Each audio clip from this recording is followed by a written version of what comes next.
जय श्री गणेश जय Shriram welcome to our channel right now వరంగల్లోని చార్ బౌలిలో క్రేజీ బాయ్స్ యూత్ వాళ్ళు ఒక యూనిక్ కాన్సెప్ట్ తోని ఈసారి విగ్రహాన్ని అయితే పెట్టడం జరిగింది. సో లాస్ట్ ఇయర్ కూడా వాళ్ళు ఒక మంచి యూనిక్ కాన్సెప్ట్ తోని విగ్రహాన్ని అయితే పెట్టినారు. సో ఈసారి ఎలాంటి విగ్రహం పెట్టినారు ఏంటి, అసలు వాళ్ళు నవరాత్రి ఉత్సవాల భాగంగా ఎలాంటి యాక్టివిటీస్ చేస్తున్నారు, లడ్డు వేలమేస్తున్నారా లేదా, అసలు ఎన్ని సంవత్సరం వాళ్ళు విగ్రహాన్ని పెట్టినారు, వాళ్ళ డెకరేషన్ ఎట్లున్నది అనేది అన్ని డీటెయిల్స్గా మనమైతే చూస్తూ మాట్లాడుకుందాం.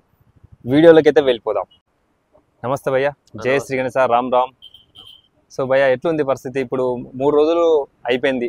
సో 3 రోజుల్లో మీరు ఏం చేసినారు? ఇది 4వ రోజు. సో సమ్మర్కి సంబంధించిన ఎలాంటి కార్యక్రమాలు చేసినారు? డే 1 కావచ్చు, డే 2 కావచ్చు, డే 3 కావచ్చు. ఏం చేయలేదు.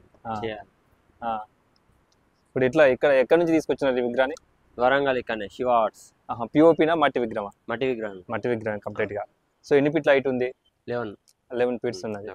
సో మనకు దీనికి విగ్రహం దాత ఉన్నారా లేకపోతే మీ యూత్ తరఫున విగ్రహ దాత ఉన్నారా? ఎవరు వాళ్ళు? ఇక్కడ తెలిసిన వాళ్ళే, మా అంకుల్ వాళ్ళు. వాళ్ళే ఇచ్చినారు. లడ్డు వేలం వేస్తున్నారా? ఎట్లా వేస్తున్నారు? వేలం ఇంకా లక్కీ డ్రానా? లక్కీ డ్రానా వేలమా? జనరల్ గా లాస్ట్ ఇయర్ ఎట్లా చేసారు? లాస్ట్ ఇయర్ వేలం వేసిళ్ళు. వేలం వేసారు అంటే ఈసారి కూడా వేలం అయ్యి ఉండొచ్చు. ఓకే, ఇప్పుడు ఎట్లా ఉంది పరిస్థితి ఇక్కడ చుట్టుపక్కల ఫ్యామిలీ కానీ అలాగే ఫ్రెండ్స్ కావచ్చు, కాలనీ వాసులు కావచ్చు, ఎట్లుంది సపోర్టింగ్? అన్న వాళ్ళు అయితే సపోర్టింగ్ బాగుంది. అన్న వాళ్ళు బాగా చేస్తున్నారు. ఇంకా ఏంటి, ఇప్పుడు అంతా మన యూత్ మెంబర్స్ ఎక్కడున్నారు? అంతా ఇప్పుడే బయటికి పోయిళ్ళు. అవును, పూజ అయిపోయింది కదా? పూజ అయిపోలే, ఇంకా అయిపోలేదా? పూజ వస్తారు కదా.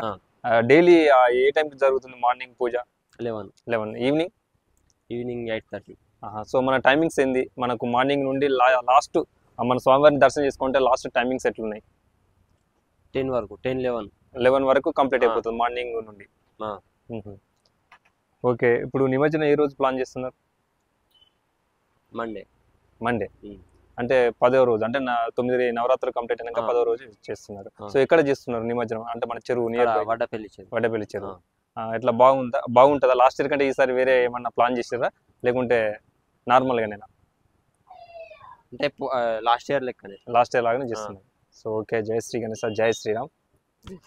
జై శ్రీ గణేశ, జై శ్రీరామ్. చూస్తున్నాం కదా, కంప్లీట్గా మనకు అవుట్లుక్ వచ్చేసి శ్రీకృష్ణుడికి సంబంధించిన సెటప్ అయితే ఈసారి వాళ్ళు డెకరేషన్ అయితే చేయడం జరిగింది. ఒకసారి స్వామివారిని అయితే మనం ఎక్స్ట్రీమ్లో చూద్దాం.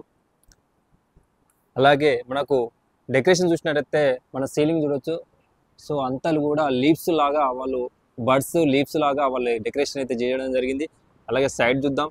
సో సైడ్ వచ్చేసి బ్లూ, అలాగే ఇటు సైడ్ చూసినట్టయితే బ్లూ, ప్లెయిన్ బ్లూ కలర్ అయితే వాళ్ళు ఇవ్వడం జరిగింది. అలాగే మనకు బ్యాక్ డ్రాప్లో చూసినట్టయితే పికాక్స్ ఉన్నాయి.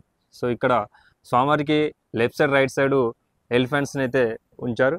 అలాగే స్వామివారికి సంబంధించి మనం ఎక్స్ట్రీమ్లో అయితే చూద్దాం.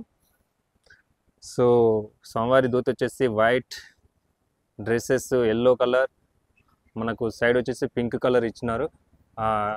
కండువా కృష్ణ అవతావ్, స్వామివారి చేతిలో మనకు పిల్లన గోవి అయితే చూడొచ్చు. పగిడి కూడా చాలా బాగుంది. స్వామివారికి సంబంధించిన జ్యువెలరీ వర్క్ కావచ్చు, అలాగే కుందన వర్క్ కావచ్చు, అన్నీ కూడా న్యాచురల్గా ఉన్నాయి. సో స్వామివారికి ఇరువైపులా లెఫ్ట్ సైడ్ రైట్ సైడ్ గోపికలను అయితే చూడొచ్చు. చూస్తున్నాం కదా, స్టాండింగ్ పొజిషన్లో స్వామివారిని అయితే చూస్తూ ఉన్నాం. చాలా బ్యూటిఫుల్ యూనిక్ కాన్సెప్ట్. మన ఉమ్మడి వరంగల్లో ఇలాంటి విగ్రహం ఓన్లీ ఓన్లీ ఈ ఒక్క విగ్రహం ఉన్నది. క్రేజీ బాయ్స్ మాత్రం ఏర్పాటు చేసుకోవడం అయితే జరిగింది. సో గత 14 సంవత్సరాల నుండి వీళ్ళు ఒక యూనిక్ కాన్సెప్ట్తోని ఇక్కడ విగ్రహాన్ని అయితే పెట్టడం జరుగుతూ ఉంది. ఈసారి కూడా ఏకో ఫ్రెండ్లీ మట్టి విగ్రహాన్ని ఏర్పాటు చేసినారు. సో చూస్తున్నారు కదా, చాలా బ్యూటిఫుల్ ఐడల్.